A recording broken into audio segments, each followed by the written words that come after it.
नमस्कार, मेरा नाम है राज के वर्मा और आप देख रहे हैं रिपोर्टर जी। दोस्तों, दिवाली की रौनक में सोना चमकता रहा, एक के बाद एक रिकॉर्ड तोड़ता हुआ। लेकिन त्योहार की विदाई के साथ ही इसकी चमक फीकी पड़ने लगी। कल तक जहां 10 ग्राम 24 कैरेट सोने की कीमत 1,34,800 रुपए को पार कर ऐतिहासिक ऊंचाई छू रही थी, वही अब अचानक 1,25,080 रुपए प्रति 10 ग्राम पर लुढ़क गई। चांदी भी इस गिरावट की भेंट चढ़ रही है, जो 1,70,000 रुपए प्रति किलोग्राम से गिरकर अब 1,59,000 रुपए प्रति किलोग्राम पर सिमट चुकी है। यह अस्थिरता निवेशकों के दिलों में सवाल पैदा कर रही है। क्या सोना अब घाटे का सौदा बन गया है, या यह सिर्फ एक सांस लेने का मौका है?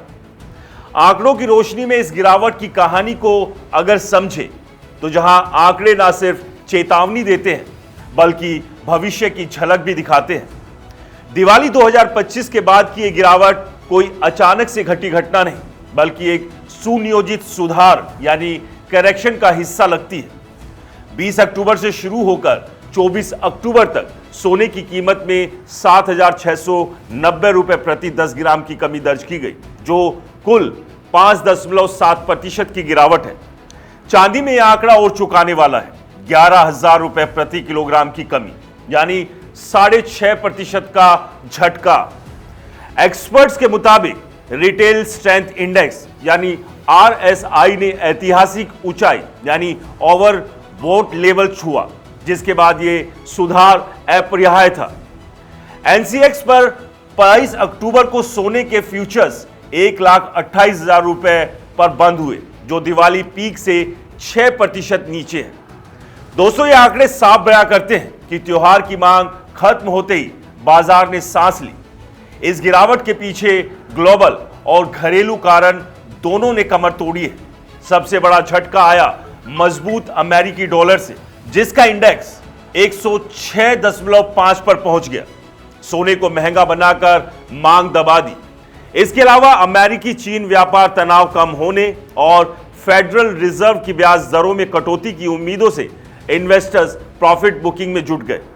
भारत में दिवाली के बाद मांग में 20 से 25% की गिरावट आई, क्योंकि कस्टमर खरीदारी के बाद बाजार में कम आपूर्ति हुई।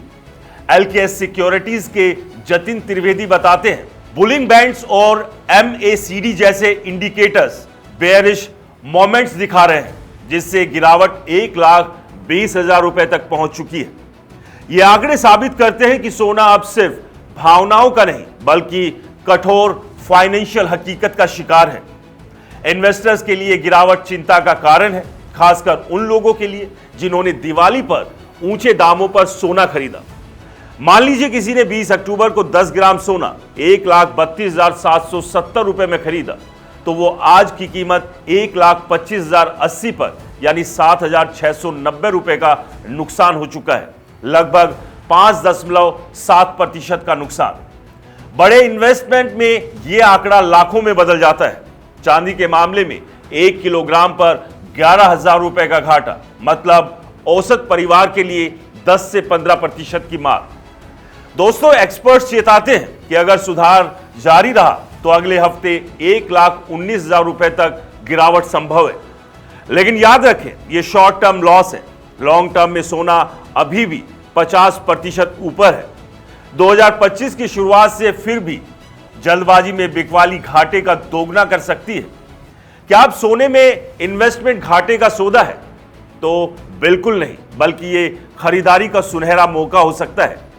JP मॉर्गन रिसर्च की रिपोर्ट के मुताबिक 2025 के चौथे क्वार्टर में सोना औसतन $3,675 प्रति ऑन्स यानी लगभग 1,30,000 रुपए प्रति 10 ग्राम तक पहुंचेगा और 2026 के मिड तक $4,000 तक छू सकता है। कारण सेंट्रल बैंक खरीदारी जारी रखेंगे।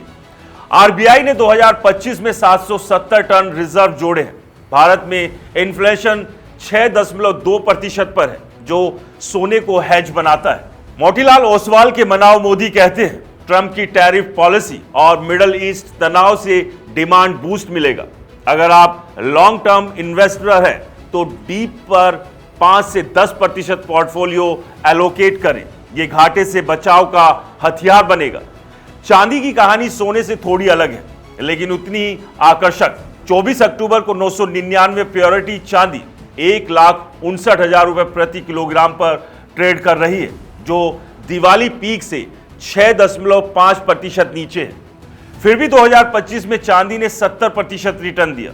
सोलर पैनल और ईवी सेक्टर्स की डिमांड ने एटीआर रिपोर्ट कहती है सप्लाई डेफिसिट 2025 में बढ़ेगा, जिससे कीमतें 1,80,000 रुपए तक उछाल मार सकती है। लेकिन शॉर्ट टर्म में प्रॉफिट बुकिंग जारी रहेगी। इन्वेस्टर्स को सलाह, चांदी में 20% एक्सपोजर रखें, लेकिन वॉलेटिलिटी के लिए तैयार रहें। आंकड़े दिखाते हैं कि चांदी सोने से ज्यादा रिटर्न दे सकती है अगर इंडस्ट्रियल डिमांड बनती रही। भविष्य के आंकड़े आशावादी है, लेकिन सतर्कता जरूरी है। 2025 के अंत तक सोना 1,40,000 रुपए प्रति 10 ग्राम छू सकता है अगर फेड रेट कट 25 बीपीएस हुआ, लेकिन अगर डॉलर मजबूत रहा तो 1,15,000 तक सुधार संभव। एमएस फाइनेंशियल के चिंतल मेहता चेताते हैं रैली पहले से प्राइस्ड इन है, इन कैपिटलिस्ट की जरूरत। निवेश स्ट्रैटेजी, फिजिकल गोल्ड से बचें, एसजीबी या ईटीएफ चुनें। ये 2.5% इंटरेस्ट देते हैं। डिजिटल गोल्ड से छोटे अमाउंट में एंटर करें। याद रखें, सोना 10 से 15% पोर्टफोलियो का हिस्सा होना चाहिए, ना कि सब कुछ। दोस्तों, ये आंकड़े ना सिर्फ रिस्क बताते हैं बल्कि अवसर भी देते हैं। और हां, अंत में सोने की चमक फीकी पड़ना कोई अंत नहीं बल्कि नई शुरुआत है।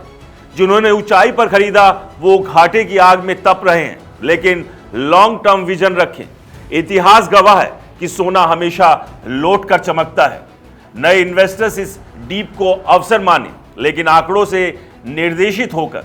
दिवाली बीत गई, लेकिन सोने का जादू बरकरार है। बस सही समय का इंतजार कीजिए। बाजार की लहरें आती जाती रहेंगी, लेकिन समझदार इन्वेस्टर ही समंदर पार कर सकता है। दोस्तों, सोने के रेट के उतार चढ़ाव को लेकर आपकी क्या राय है? हमें अपनी राय कमेंट बॉक्स में जरूर बताएं। और अगर आपको ये वीडियो पसंद आया हो तो इसे ज़्यादा से ज़्यादा शेयर करें और हमारे चैनल को सब्सक्राइब और फॉलो करना ना भूलें। नमस्कार।